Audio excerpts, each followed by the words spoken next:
It's the Locked On Flyers podcast for Thursday, June 12th, your daily dose of Flyers news, analysis, and high quality content that's talking NHL Draft goaltenders. A lot of goalie talk.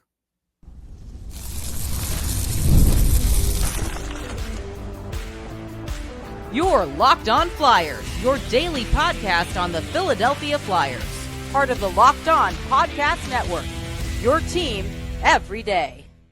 Hey there, and thanks for making Locked On Flyers your first listen every day. I am Rachel Donner. I've been podcasting about the Flyers, the NHL, and hockey for a decade, and I'm here with prospect expert and Flyers credentialed reporter for 19 years, Russ Cohen. Take control of your finances with Monarch Money. Use code LOCKEDONNHL at monarchmoney.com for 50% off your first year. To keep up with our latest episodes and Flyers news, you can find us at Locked On Flyers on Instagram, Threads, Blue Sky, and Twitter, and of course here on the Locked On Podcast Network, your team every day. Russ, you are a prospect expert, and we are knee deep in NHL draft coverage here, but goalies are a whole other animal, right? It really is. It's a whole different expertise. I just scratched the surface. I do write about goalies, but I try and mostly point out the story aspect and their quirkiness. And once in a while, I get in the weeds, but not like Brad can. Right. So speaking of Brad, that is Brad Allen, who is a co-host of Hockey Prospect Radio for SiriusXM NHL, and he works at hockeyprospect.com. Their Black Book just came out. You should get it. It's one of the best resources out there, and he is the goaltending expert for NHL draft prospects. And we had a very extensive conversation with him. We're going to bring you part of that conversation today, kind of focused on his top 5 goaltenders available in this draft and the pros and cons. We get into the weeds. We talk skill. We talk technique. We talk muscle build. There is so much to get to. So we're going to all kinds of stuff. Yeah, all kinds of stuff. So we are going to get into that. And then on maybe some bonus episodes, we're going to bring you what he had to say about some of the other goaltenders available in the draft, and Ivan Fedotov and Alexei Kolasov and all of that. So there's some really good stuff coming out from our talk with Brad Allen, and stay tuned for all of that. We're going to get into our conversation with Brad right now. So when it comes to goaltending, we've got to bring in the big guns. And so we are here with Brad Allen, who is a co-host of Hockey Prospect Radio for SiriusXM NHL, with all the scoop on this year's draft eligible goaltenders. Welcome, Brad. Thanks for having me, Rachel. Good to see you again, Russ. Yep, same here. So let's dive right in, just in terms of process, Brad. Like, how do you go about scouting and rating prospect goaltenders, maybe different than you would skaters? It's a good question. So as you probably all know, goaltending is its own stratosphere of hard when it comes to scouting. You have to do it very differently than you would with skaters. When it comes to even just total views, you basically, the way I look at it is you really don't even know if an NHL goalie is going to stick until 120 games. So, like, take that into comparison for players, even just baseline centers. It's just a completely different world. So one thing I try to do is actually look at their entire seasons. I was fortunate enough to get an opportunity to do that this past year. So I actually watched basically the entire season of every goalie that I rank. And I try to watch as many full games as possible, where with players, because I'm an international sweeper and I have to have a massive ranking here for HP, I usually try to watch full games. Then when I find the player I like, I shift by shift them and try to crank up the views, where with goalies, that simply can't happen. No. You can't identify their hockey sense. You can't identify their mental makeup. You can't identify their consistency if you don't actually just watch full games over and over and over. And then one thing I try to do that's a bit different than some people in the industry, but I've gotten a couple people on board with this, which is contrast. So at the end of the season, put up Ravensbergen versus Ivankovic or Michael Pradel or Semyon Frolov. Look for the head-to-head comparisons and try to find deficiencies and contrast them. I find that helps a lot. And then we have a ton of attributes that are very different relative to skaters. With goalies, you're looking at visual tracking. You're looking at a different type of hockey sense. One aspect that's extremely different for goalies relative to players, forwards or defensemen, that makes the position almost impossible to scout, honestly, at times, is that the hockey sense component for players is usually inherent when it comes to their processing ability. When it comes to goalies, that can still be learned to a degree.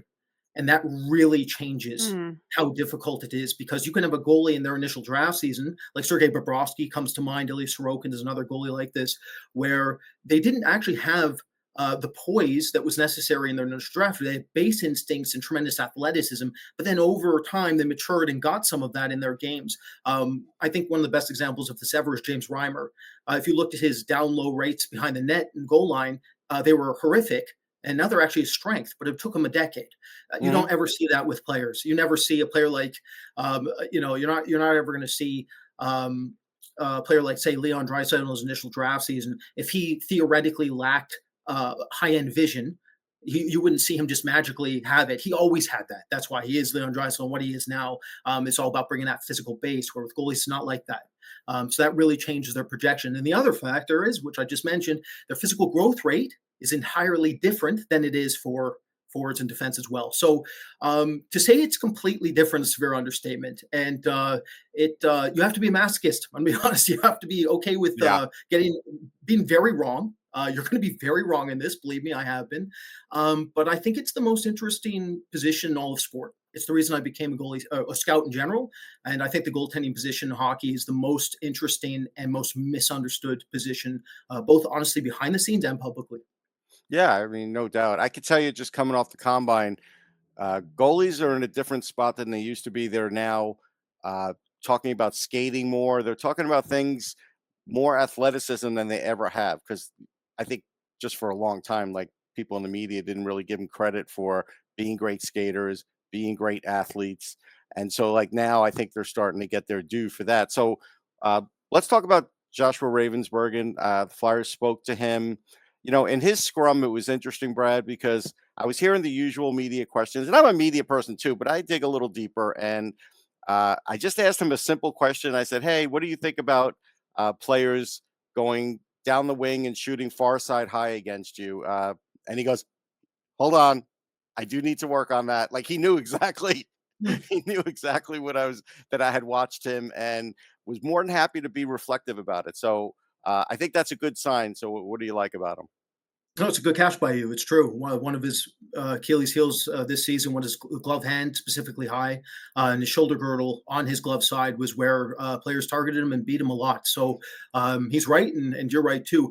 I mean, the good news for you, this is a Philly podcast, so you guys have one of the top 3 goalie prospects in the world in Zavragan. You're in a very good spot already. That said, you have a lot of picks, so I could see you guys targeting a very high-end goalie. Ravensbergen is absolutely one of them. So the big problem with Ravensbergen this season is, if you compare him to last year, he was a lot better. He had 6 shutouts last year. He had none this season. All right. That shows you a little bit of the lack of consistency within his game from a mental perspective. That said, it happens. So the thing about this player that's very interesting is, when you look at his previous track record, this goalie came out of seemingly nowhere. He didn't even look like he was taking hockey seriously until a couple of years ago. He was just an ultra-talented kid who was, I think, unaware of just how gifted he was. Tries out, makes Prince George. Prince George doesn't expect him to be anything, and now he's like one of the top-ranked goalies. So that, because of that, even though he's a late birthday, I think it's safe to say you have to give him a lot more runway than you typically would with most other top-end goalie prospects.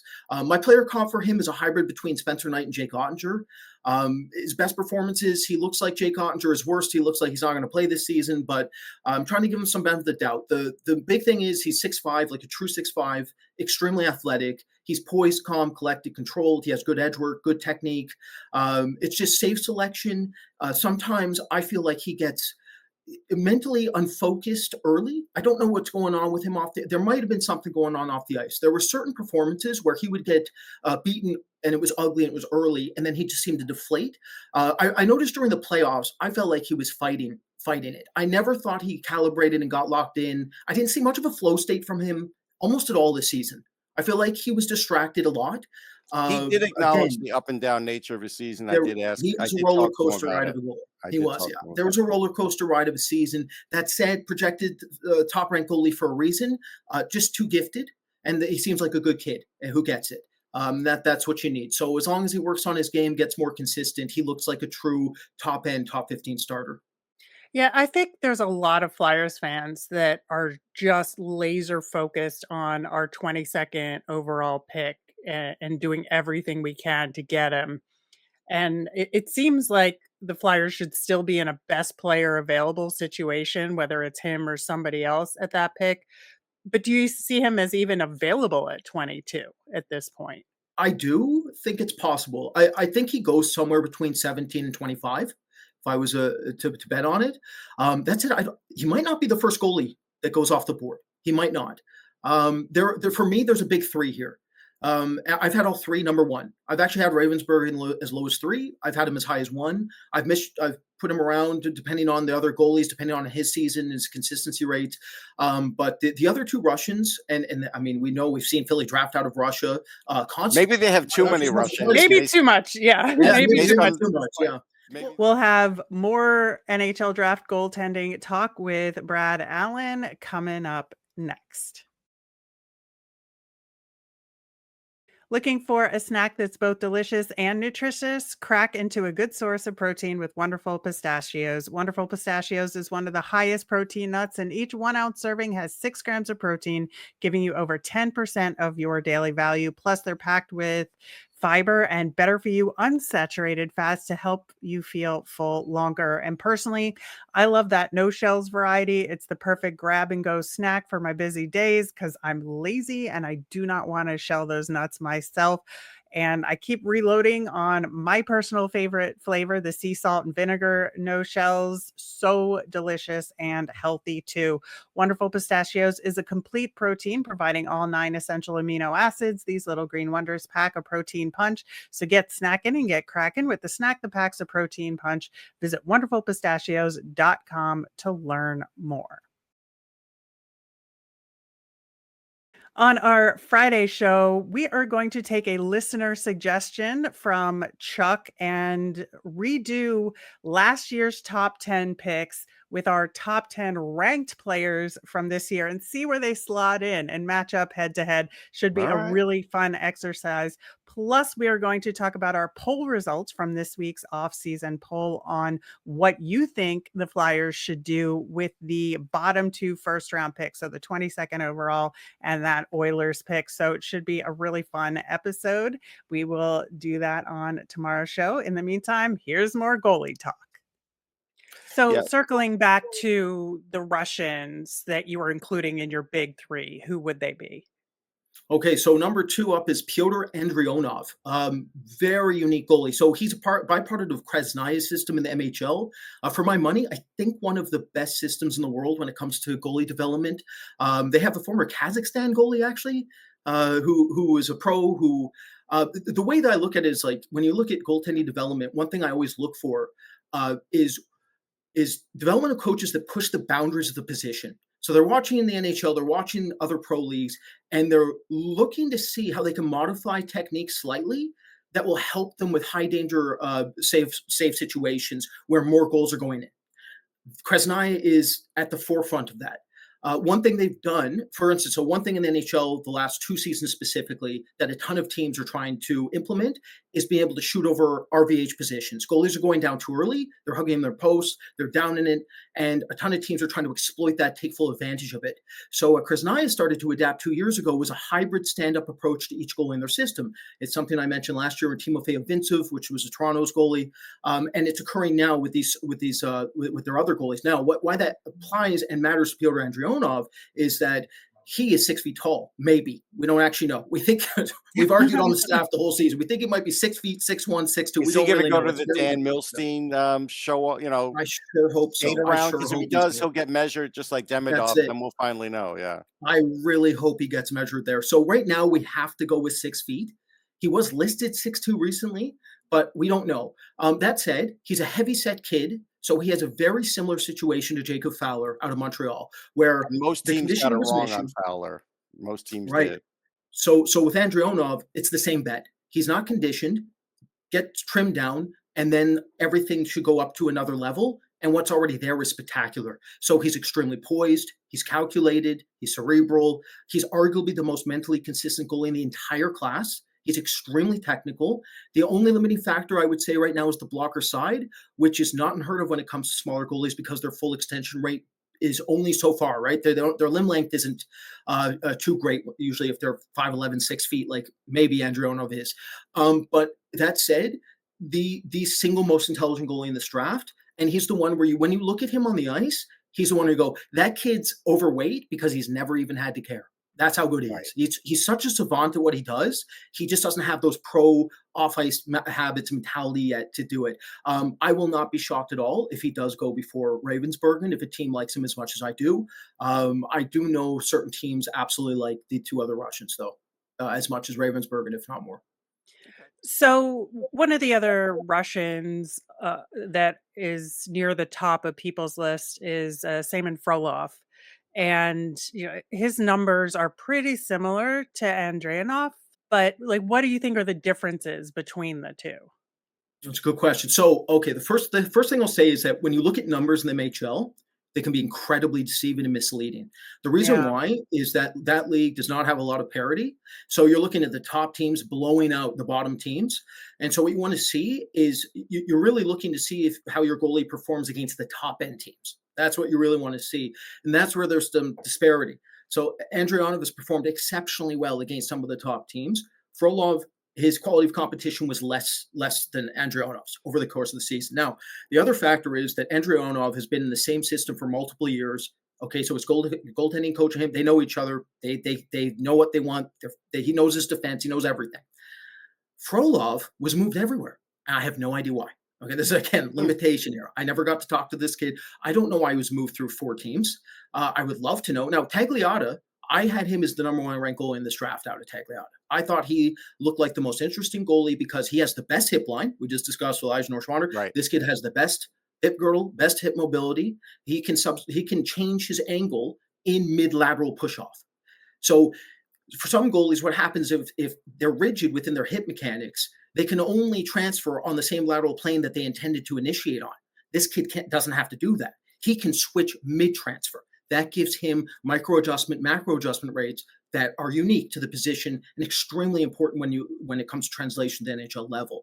It's one of the most important aspects of the game is the micro adjustment rates of the player. Semyon Frolov has the best out of any of the top end goalies in this class. He actually has better micro adjustment rates than Ravensbergen. However, we go back to Russian base instincts. So we love the reason that goaltending scouts and goaltending experts, development coaches, etc., love Russia is they have not weaned out all the base instinct out of a kid. They let them be their own thing and then mold the technique around that base. What happens over here in North America is they just all go through the same technical nuance too early. Drill, drilling, way too much technique, and they don't get that unique individual base that allows them to become something special, right? That's one of the biggest issues right now with North American goaltending.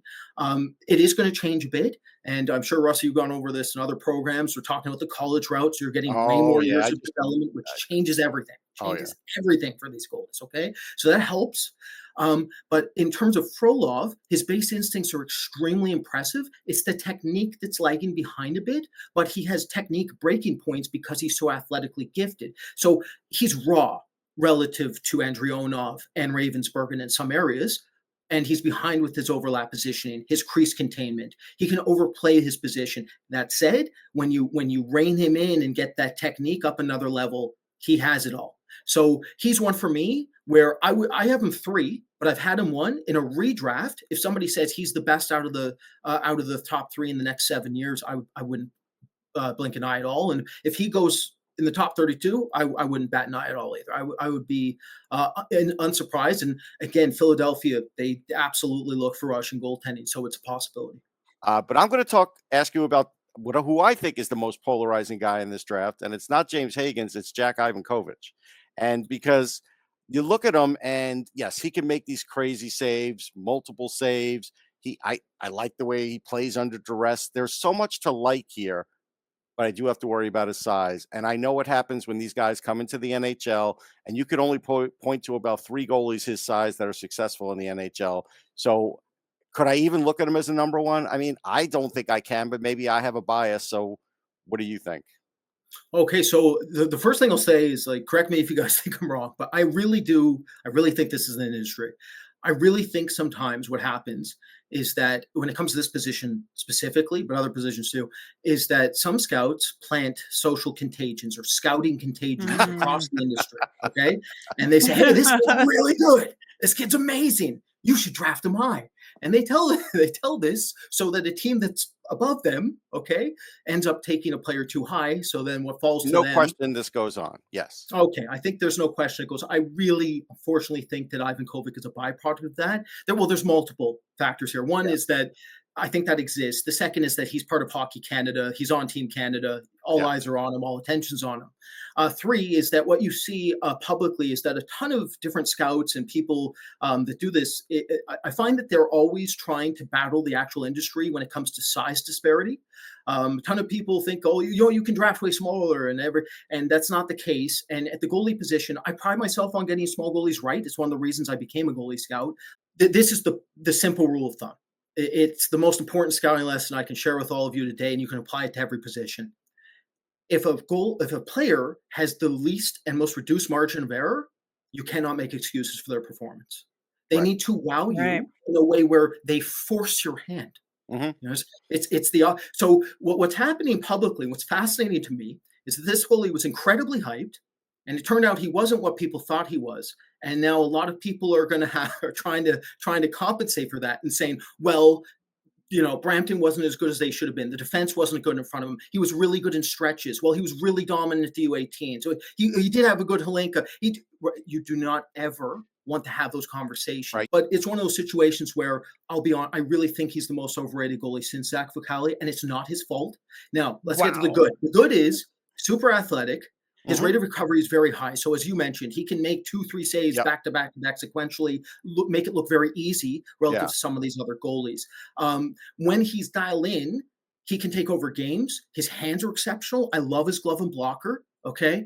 That said, there is a tremendous amount of drawback here. The first is that he's nowhere near as intelligent as some people think he is. Okay, he's not nearly at the level of UC Saros or Dustin Wolf or Pyotr Andreyanov when it comes to his read release points, his ability to understand how to react dynamically in tight to the net and goal line. And then you can see that because when you look at him, he's 5'11", so you would automatically assume he's very good with his 5-hole. The truth is he actually gets exploited through his 5-hole. The reason is because teams allow to take advantage of his overreactive nature. He can be too reactive. There's a balancing act where you have to be very, very poised within your athletic structure, right? So he falls under for me based off of the season he currently had. The other enormous issue with his game, and it simply cannot be, you can't see it when it comes to smaller goalies, he has it, which is that he can be prone to being baited into lateral transfers off of shot fakes at a way higher rate than he needs to. So those are two of the major areas. The other is his rebound control. His rebound control is poor. One of the reasons why is because his initial release point reads, while they're good, they're not special. And if he was 6'3", we wouldn't be talking about it. He'd absorb way more because, again, they're good, but they need to be special. He's 5'11". That's why he gets opened up so well against good teams. So if you look at the big three there, and then you look at the inconsistent whirlwind he had this season, and then I'll be honest, I don't factor his Hlinka or U18s nearly to the degree that you typically would because Russia's not there, Belarus isn't there. It's not the same tournament. I thought this was the worst U18 ever. I do not weight those tournaments. So when I base it off his actual season, I really thought he did not have a very good one. I also fundamentally disagree with what his goaltending coaches have been doing.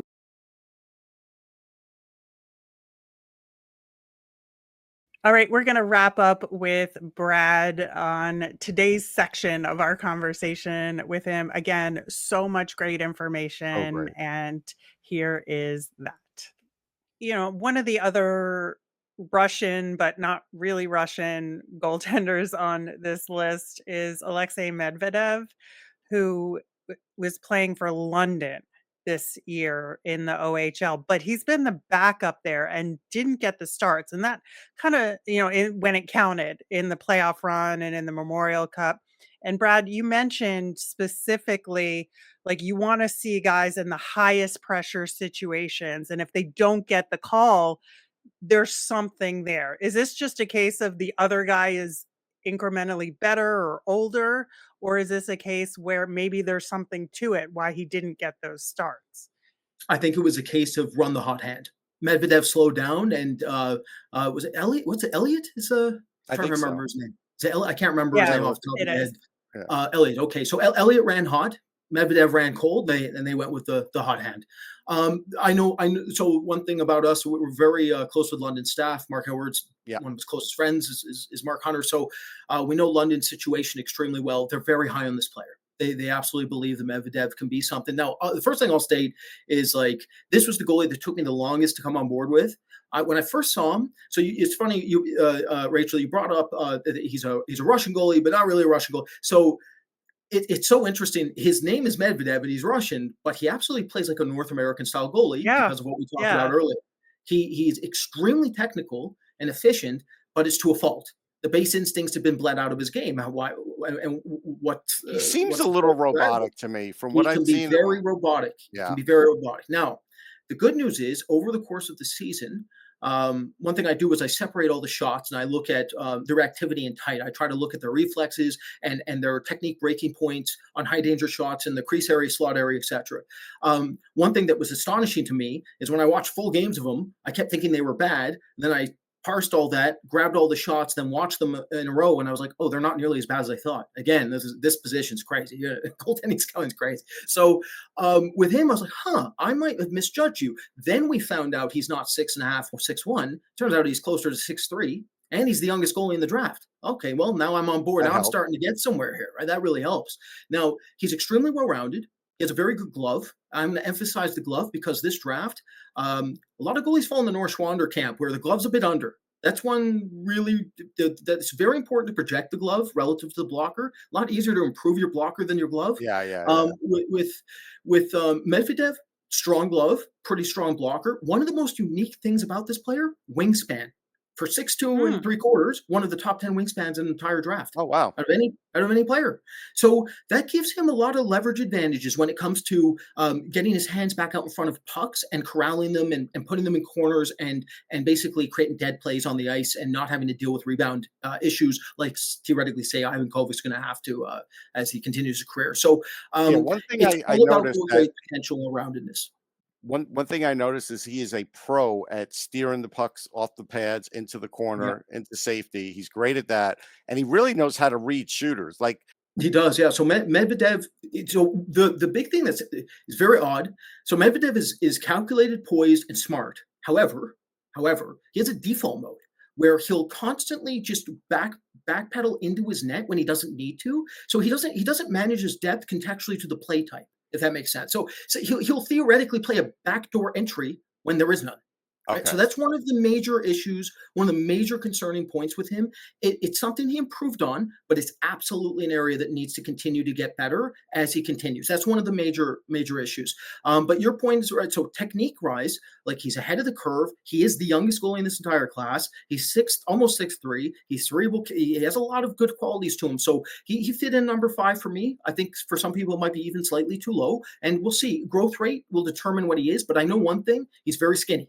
He has a ton of room to improve and develop physically. So that should go a long way. Something we talked about on yesterday's show. Yeah, it takes time for them, right? It really does. Yeah. So the thing with him, let's say theoretically puts on 25 pounds. I think that's fair. And let's say it's good pounds, okay? Muscle quality over time here. Next 4 or 5 years, will put on 20 pounds of muscle.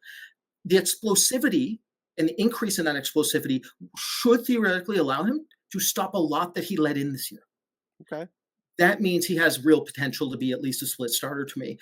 He does have some mental inconsistencies too, though. Like sometimes he lets in goals. You're like, how in the world? What? You were playing so well this game. What happened? Right? So he has some of that in him too. But again, young, and it will be very interesting to see what he's like next year because London won't be nearly as dominant next year. London's going to have a bit of trouble next season relative to this one. I'm not saying they're going to be poor or anything, but he will have to be better next season, and that's a great thing. You want goalies to have high volume, want them to have a lot of high danger shots, especially within development. So I think that's going to be better for him, honestly, because London was so good this season. I think there were times where he was kind of sleepwalking through games because they'd be up 5 goals in 15 minutes. And okay, of course he's not going to dial up his game. He doesn't need to. You know what I can give to you as an example? I remember the one time I got into Oshawa in John Tavares's, draft year. He was bored. Like, I was watching him. He was bored at games. So I've seen that happen. Do you know who that reminds me of that this year, Russ? Porter Martone. Porter Martone looked bored. He looked bored this season. Yeah, it does. It happens. It happens. It's just, it definitely happens. Yeah, so let's just do a quick recap of where we are with your list, because we've talked about a lot of guys, but I just want to make sure it's clear. I want people to know how many he has on this list. Yeah. It's probably more than Central Scouting, to be honest. Oh, Central gets like 40, 50 deep. I've seen every player on Central's list, and honestly, I have some that Central doesn't even have and know about. Another I should mention for sure is in my top 5 is Michal Pradel, which some of you probably know from the USHL. He did split his season. Yeah, I saw him a little there, yeah. So the problem with him, Jekyll and Hyde. He thought he was in a theater play. Okay, so Slovakia too, he was phenomenal. I couldn't believe how good he was. So let's explain the environment he was in for a second. We just talked about Arseny Radkov. Okay, back up onto Minsky. Some performances he was facing 20, 25 shots at the MHL, right? Pradel in Slovakia too, he's playing for the Slovakia U18s, which means he's going up against men on that team, which means the most shot rates relative to any other goalie in this draft outside of Gabriel Daigle, and I've seen him a little bit. Ragnars Kapars, who's a Latvian goalie who's playing in the worst J18 system I've ever seen, faced on average 68 shots per game. Oh 68. My God. Yeah, I've never seen anything like it. So you have to evaluate them a bit differently, because what happened was Pradel was extremely good under a heavy workload.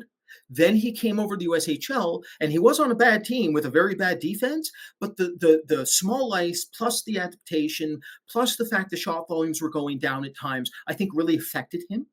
So I really thought that it was a tale of two seasons. But if you take his best peak performances in Slovakia too, 6'5", phenomenal transitional butterfly, one of the best technical goalies from his butterfly in this class. Reminds me of Pavel Moisevich, which is a Belarusian I had ranked 2 years ago. I was the only independent scout and private scout that actually had ranked Moisevich in his initial draft season. He was drafted last year from Vegas in the 3rd round. So the thing with Pradel is that he doesn't know how to break technique like Frolov, okay?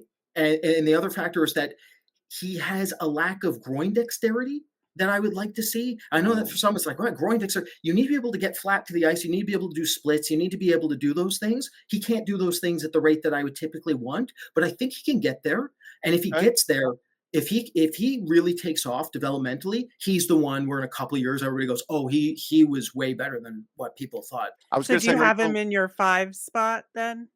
I'm in my 4 spot. So my top 5 is Ravensbergen, Andreyanov, Frolov. Then I have Pradel, Medvidev. But believe me when I say I've been flipping goalies between 4 and 8 on my list every 2 days for 3 straight months. Okay, so if you caught me on following week here, I might have put him 1 spot or 2 spots lower. But I do think he's going to be a top 3 rounder in this draft. If take that for what it's worth. The one thing I was going to add is in recent years, one of the Slovak goalies told me that they were learning how to catch a baseball, and actually a lot of these goalies I think over there are doing that over there, not because they love baseball, but because the art of catching a baseball helps them. And so it seems like that's a sort of like a training technique now for them.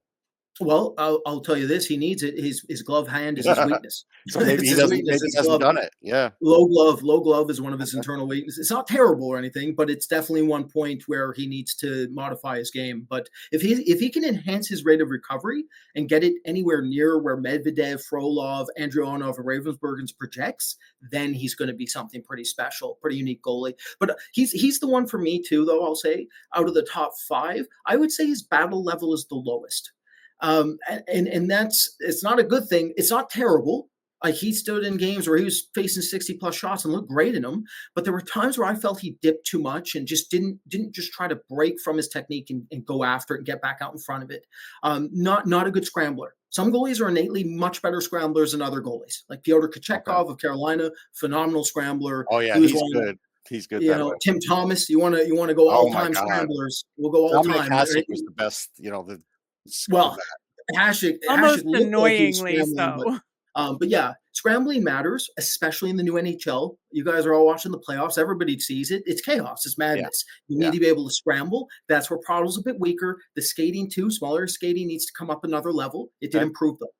So I think really the biggest question then, with all of this myriad of information you just gave us about all these goaltenders, for the Flyers, if they're looking to shore up their goalie prospect pool, would you recommend they shoot for one of these top 5 and use one of their picks early to get one of them? Or is it a draft where they can wait to the later rounds like usual and pick up a good goalie in the 3rd, 4th round? Because you have an elite goalie prospect already, I think the Flyers could afford to wait. However, I really like the top 3. I think they are in a much higher tier range relative to right after. So let's put it this way, say Ravensbergen gets drafted ahead of you and you have that pick 22, I'm really thinking about maybe one of the Russians. Because if you get this, because you've seen it, like Ivan Fedotov unfortunately came over a bit too late. Yes, this draft is extremely deep in net. If you guys don't go with the top end goalie, there are fallback options like Alexei Medvedevm, who had an exceptional season in the queue here for Cape Breton. Very odd story. Like, he just played half a season in the queue for the first time in his career, was utterly dominant, extremely intelligent, incredible glove hand. One of the best glove hands of this draft, which is rare in this class. And then Michael McIver, who I love, a North Bay Battalion goalie who North Bay would never touch the playoffs without him. He's a super athlete, not as athletic as Ivankovic, but he's 6.5 feet tall, so he's slightly bigger, and he's incredibly, incredibly competitive. And I think he's really starting to find his game. I actually expect him to get drafted this year. He was passed over last season, and I think part of the reason was because people didn't know if the real version was the playoff version, the regular season backup. Turned out the playoff version was the real version, so I think he gets drafted. So there is some sneaky depth in net here. I mean, I could go really, really, really deep. There's a goalie, nobody has him, Daniel Salonen out of Finland. He's going somebody out of Finland. Like, there's not that many guys in the draft out of Finland. No, all my Finnish players are overagers, Russ. I got Benjamin Ryutin, Tapais Heinen, and Daniel Salonen. They're all overagers. So Daniel Salonen, 6'3", prototypical, pretty good athlete, very good in Mestis. I thought he was better in Mestis than Emil Vinny in his draft year, though he is obviously a lot older. He's an overager. But there's something there. I don't know if he gets drafted. But again, my point is this. There's a lot of goalies out there. There's actually a pretty solid class. And it's not as good as the last 2 seasons, but it's solid. It's solid. The last 2 years, we've been gifted some amazing goalies, but this season's still solid overall. Amazing. That was so many goalies we just talked about, and a lot of very detailed information. We are 100% having you back on the show at some point just to do a deep dive on the existing Flyers goaltending and what's going on here, because there's a lot beyond Fedotov to talk about for sure. Yeah, can't wait. Looking forward to it. All right. Once again, that was the first part of perhaps several. We're still trying to figure that out, of how we want to get you everything, because there is so much detail there, as you just heard. And I think, while he did net out with Ravensbergen as his number 1, you can definitely see like what the question marks there are as well. And maybe there's some more long-term potential with these other guys. Yeah, he's vacillating with a trio of goalies for sure, and finally settled on him, but with great consternation, it seemed. I'm going to write an article on Ravensbergen because I did interview him and just talk about that in this interview, and maybe it'll give some more insight. All right. Well, that'll do it for today's show. We will be back tomorrow looking at a reseeding of last year's draft versus this year's draft, with those poll results on what you want to do with the 22nd overall and the Oilers pick. As a reminder, we always want to hear from you. You can send in your mailbag questions or Flyers thoughts or draft questions to any of our socials at Locked On Flyers. You can email us at lockedonflyers@gmail.com or comment on our YouTube channel. I'm Rachel. I'm on Blue Sky and Twitter at rmiriam. That's RMIRIAM. I'm Russ. I'm at Sportsology on the same socials, SPORTSOLOGY. Thanks for making Locked On Flyers your first listen today. For your next listen, check out the all-new Locked On NHL Game Night. It's every game, every night until a Stanley Cup champion is crowned. Get local analysis on a national scale with NHL Game Night on Locked On NHL on YouTube or wherever you listen to podcasts. Have a great day, everyone.